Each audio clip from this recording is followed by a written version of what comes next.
और जैसे ही आर्यन ने उस भयानक जीव पर अंतिम प्रहार किया, उसके शरीर से जीवन की अंतिम चीख निकलती है। उसी क्षण हवा में कंपन होने लगा। पूरी फिजा में एक रहस्यमयी गूंज फैल गई और फिर वो नीली दिव्य रोशनी एक बार फिर उसके सामने प्रकट हो गई। एक गंभीर और गूंजती हुई आवाज आर्यन के चेतन मन में प्रतिध्वनित हुई। आपने अपना कार्य सफलतापूर्वक पूर्ण किया। आपके शरीर की तत्काल स्तर वृद्धि प्रारंभ की जा रही है। और तभी एक तेज सफेद प्रकाश ने उसके शरीर को चारों ओर से घेर लिया। वो रोशनी इतनी तीव्र थी कि पूरे जंगल की हवाएं थमसी गई। जैसे ही आर्यन उस प्रकाश में डूबता गया, उसके अंदर से तेज चीखती हुई कराह उठी। ऐसी पीड़ा जो उसने पहले कभी महसूस नहीं की थी। उसे महसूस हुआ जैसे उसकी हर एक मांसपेशी टूटकर फिर से ढल रही है, जैसे हड्डियां खुद को नए आकार में ढाल रही हों, जैसे नसों में बहता खून अब किसी और ही शक्ति से भर रहा हो। उसकी चीख इतनी भीषण थी कि पूरे जंगल की आत्मा कांप उठी। पेड़ झूम उठे, पशु भाग खड़े हुए और हवा एक क्षण को थमसी गई।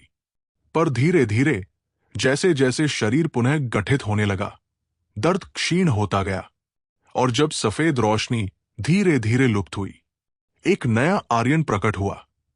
अब वो पहले जैसा नहीं रहा। उसकी आंखों की पुतलियां नीले प्रकाश से जगमगा रही थी, जैसे उनके भीतर आकाशीय ऊर्जा बंद थी। उसके बाल अब हल्की चांदी की आभा लिए थे, एक दुर्लभ दिव्यता के प्रतीक। और उसका शरीर अब वो किसी युद्ध देवता के जैसे प्रतीत होता था, एक योग सिद्ध शक्तिशाली योद्धा जिसके हर अंग से बल, फुर्ती और ठहराव की छवि निकल रही थी। वो अभी अपने इस नए रूप को समझ भी नहीं पाया था कि सामने एक चमकदार होलोग्राफिक प्रोजेक्शन प्रकट हो गया। Status panel activated.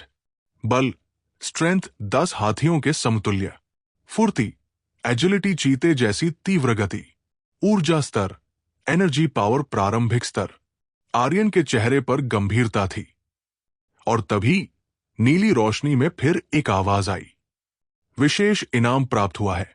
विशेष इनाम प्राप्त हुआ है।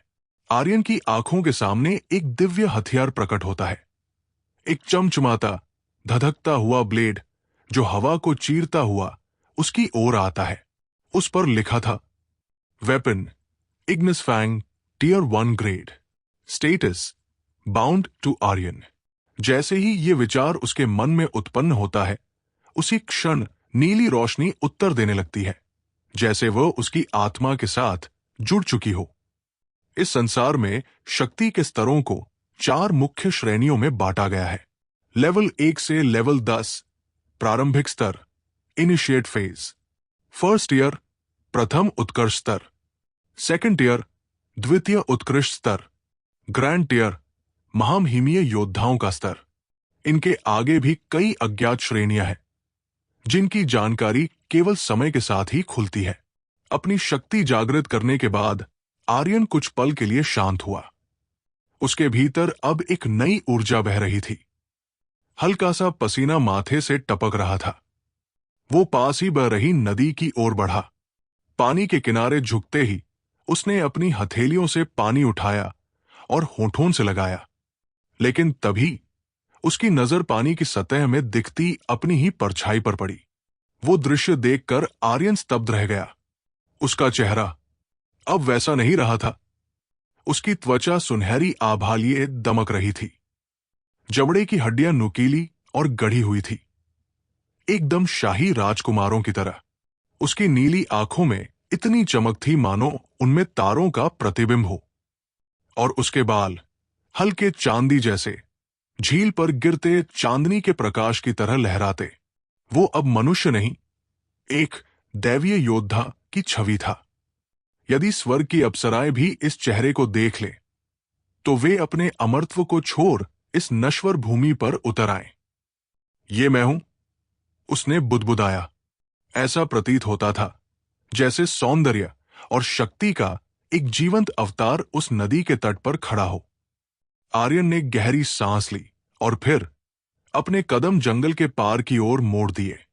जैसे ही वो सघन वृक्षों की अंतिम सीमा पार करता है, दूर क्षितिज पर एक महानगर की छाया उसकी आंखों में उतरती है। वो शहर किसी किले की तरह दिखता था। चारों ओर विशाल पत्थर की दीवारें, जिनकी ऊंचाई इतनी थी कि नीचे खड़े होकर उनका सिरा देख पाना भी कठिन था। उन दीवारों पर धातु की कवच में लिपटे योद्धा खड़े थे, हाथों में ऊर्जा से झिलमिलाते हुए बलभाले, जिनकी नोकें हवा को चीरती प्रतीत हो रही थी।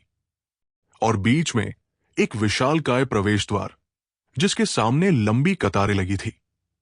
लोग अलग अलग जातियों और वर्गों के कतार में खड़े होकर भीतर प्रवेश की प्रतीक्षा कर रहे थे। आर्यन की दृष्टि अब साधारण नहीं रह गई थी। उसके शरीर के विकास के साथ उसकी आंखों में ऐसी शक्ति आ चुकी थी कि वो सैकड़ों मीटर दूर की चीजें भी स्पष्ट देख सकता था। और उसी शक्ति से वो देखता है, भीड़ में खड़े प्रत्येक व्यक्ति के कंधे पर एक विशेष चिन्ह उकेरा गया था। जब वे लोग द्वार पर खड़े सैनिकों को वो चिन्ह दिखाते तो उन्हें भीतर जाने की अनुमति मिलती। आर्यन की भ्रिकुटी तन गई। तो ये चिन्ह इस शहर में प्रवेश की कुंजी है। पर वो रुका नहीं। आत्मविश्वास से भरे कदमों के साथ वो भीड़ की ओर बढ़ने लगा। जैसे ही वो लोगों के पास पहुंचा, चारों ओर एक अद्भुत मौन छा गया।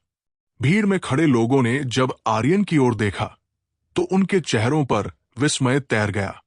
एक युवक, चमकती आंखों, चांदी जैसे बाल और देवतासा शरीर लिए, बिल्कुल सहज चाल में उनकी ओर बढ़ रहा था। कुछ लोगों ने तो अनजाने में उसे कोई शाही योद्धा समझ लिया, तो किसी ने कोई देवदूत। कौन है ये? एक वृद्ध ने फुसफुसाया। क्या ये किसी राजघराने का वारिस है? दूसरे ने पूछा। और लड़कियां? वो तो जैसे अपने स्थान पर जम सी गई। किसी ने अपने चेहरे को ढक लिया तो कोई उसकी आंखों में खो गई। एक लड़की तो अपने दोस्तों से बोली, अगर ये युवक मेरे जीवन में आए तो मैं सब कुछ छोड़ दूं। आर्यन शांत और नपे-तुले कदमों से लाइन में आकर खड़ा हो गया। उसकी उपस्थिति ही जैसे एक अदृश्य चुंबकीय बल बन गई थी। आसपास खड़े लोग एक एक कर उसकी ओर देखने लगे। उसके गठिले शरीर, हल्के चांदी जैसे बाल और नीली आंखों की चमक ने सभी का ध्यान अपनी ओर खींच लिया। कुछ लोग तो इतने मोहित हो गए कि अनजाने में उसके लिए रास्ता बनाने लगे। ये कौन है? किसी कुलीन कुल का योद्धा लगता है। लड़कियां उसके सौंदर्य को देखकर मंत्रमुग्ध थी और पुरुष उसकी आभा से प्रभावित होकर खुद को छोटा महसूस करने लगे। फिर जैसे ही उसकी बारी आई, द्वार के पास तैनात एक सैनिक ने भाले से रास्ता रोकते हुए प्रश्न किया, तुम्हारा चिन्ह कहाँ है? आर्यन ने एक क्षण को उसकी ओर देखा, फिर अपनी नजरें स्थिर कर ली। उसी पल उसके कानों में एक जानी पहचानी आवाज गूंजी, वो नीली रोशनी जो अब उसके अस्तित्व का हिस्सा बन चुकी थी। आप उनकी भाषा समझ पा रहे हैं, क्योंकि आपकी मातृभाषा को इस दुनिया की भाषा में रूपांतरित कर दिया गया है। अब आप न केवल इनकी भाषा समझ सकते हैं, बल्कि उसे पूर्ण रूप से बोल भी सकते हैं। आर्यन के होठों पर हल्की सी मुस्कान उभरी, मानो ये बात अब उसे स्वाभाविक लग रही हो। ओह, समझ गया। वो मन ही मन बुदबुदाया और फिर सैनिक की ओर देखा, जिसने अब अपना भाला थोड़ा और ऊंचा कर दिया था। मैंने पूछा, चिन्ह कहाँ है? तो आखिर क्या होगा अब इस कहानी में आगे? क्या बिना चिन्ह के जा पाएगा वो शहर के अंदर? जानने के लिए सुनिए आखिरी योद्धा।